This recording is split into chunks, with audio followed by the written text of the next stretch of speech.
কে রে, তুই বসে পড়ছিস কেন? আমার কাজের ছেলের কাছে তুই মাপ চাচ্ছিস? তোমরা আমাকে প্রতিদিন বিরক্ত করো, আমি কিন্তু টিচারের কাছে কমপ্লেইন করব। কে বলবি বল, আমাদের কোনো কিছুই যায় আসে না। খুব ভালো লাগে টিজিং করতে না ঋতু। টিচারদেরকে বলে কোনো কিছু হবে, তুই একটা কাজ কর, 999 এ ফোন দে। তোদের সাহস অনেক বেড়ে গেছে তাই না? দেখ, আজকে তোদের কি করি।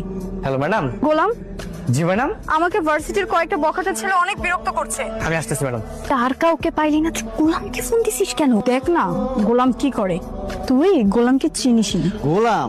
সেটা আবার কে রে? এটা তো ঠিক চিনলাম না। গোলামকে একবার আসতে দে, তোদের এক একটা এমন অবস্থা করবে জীবনেও ভুলতে পারবি না।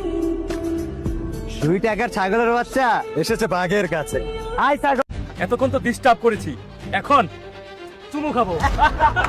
কিসে ভাই চুমু দিবেন মানে? হ্যাঁ